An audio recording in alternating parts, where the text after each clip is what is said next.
Welcome to Entre Nous, today with Solange Mougin. Hi, Solange. Hi, Jeannie. Now, today you're going to be talking about some recent studies here in France in regard to pesticides. But let's start at the beginning. To what extent are pesticides really an issue here in France? Well, it is a huge problem. France is a major farming country. Around half of its mainland territory is agricultural land, or some 28 million hectares. And it has over 450,000 farms. This is according to the EU's 2023 figures. So it is essential to keep this in mind when, for example, there are strikes for farmers, by farmers. And it helps explain why such strikes have so much political sway. But this segment is not about that per se, but about the use of poisons, of herbicides, pesticides, insecticides that are used on these farms and in vineyards in France. So where does France stand compared to other EU nations when it comes to pesticides? Well, it's actually Malta that holds the sad prize for most pesticide use per hectare. But France is up there. And even if figures are dropping in France, 23% of Europe's purchases are from France. It's number one in quantity, followed by Spain, Germany, and Italy. Again, these are the EU's largest agricultural lands. It comes down to size.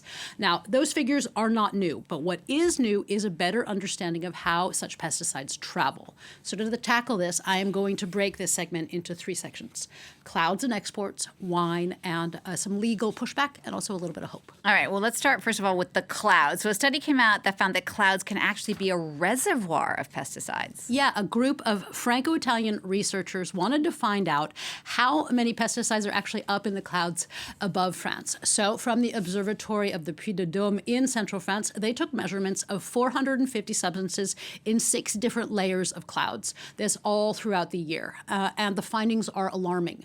They found, depending on the degree of cloud cover, between 6 and 140 tons of pesticides. Some of them are active molecules that are actually banned in France. So they've either traveled long distances or were illegally used in France or were pumped from groundwater and then entering the cycle again.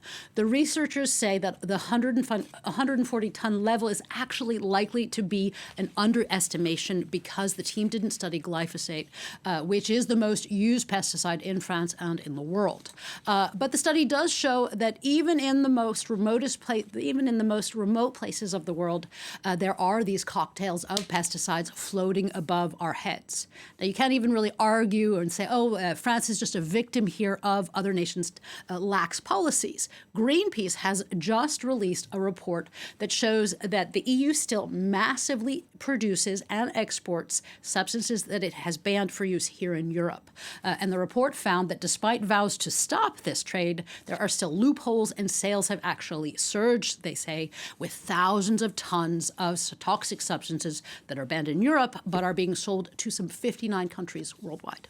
All right, you have another pesticide study now that's just been released. This one is on wine, and it actually makes you think twice about living near a vineyard in France. Yeah, most definitely. ANSES, the French Agency for Health and Food Security, published their findings this September, and their goal was to measure the extent to which people who live near vineyards are exposed to pesticides. This is something that many people have been asking for a long time, as pediatric cancers are higher in places like the Gironde, for example, where there are many vineyards.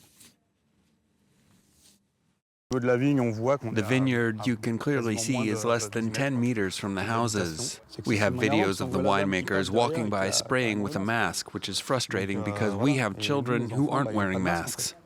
We close up the doors and windows, that's for sure. And either we stay inside and wait it out, or we go elsewhere. Now, the study did not dig into the health consequences and effects of pesticides, but it did call for cross-referencing with other health studies. This study tested over 2,700 people in 6 wine regions for traces of over 50 chemicals in their bodies and in their homes. And here, too, the findings were quite shocking. The levels of pesticides were between 15 and 45% higher in their urine samples, depending upon the chemical, and up to 1,000 times higher in dust particles in the homes. And here, actually, young children that are under the age of 6 are particularly at risk, the study found, because they stick their hands in their mouths more often. Now, many winemakers, they say they have done nothing illegal, that these products are allowed in France, which is true as well. All right, so let's talk a bit more about which pesticides are authorized and which ones aren't. And there has been some movement here in France on that subject, hasn't there? Yeah, this September, after 3 years of legal battles, the Paris Administrative Appeals Court came down with a decision that environmental activists, but also legal experts, are calling quite historic. The court said that the French government must, in the next 2 years, review their past pesticide authorizations and look specifically at the methodology that was used and also if it took into account the latest scientific research. For environmental activists, the ruling is important because it holds the state responsible and requires updated methodology to be used. What's interesting, too, is that this comes in a wider context where French people are increasingly concerned and quite vocal about pesticide use. Take the controversial Loi du Plomb, for example. Many considered it a backsliding of protections. Over 2 million French people signed a petition for a bee-killing pesticide not to be reinstated in France. This worked. That little but important bit of the law was removed by the Constitutional Council, even if the wider law still went into effect.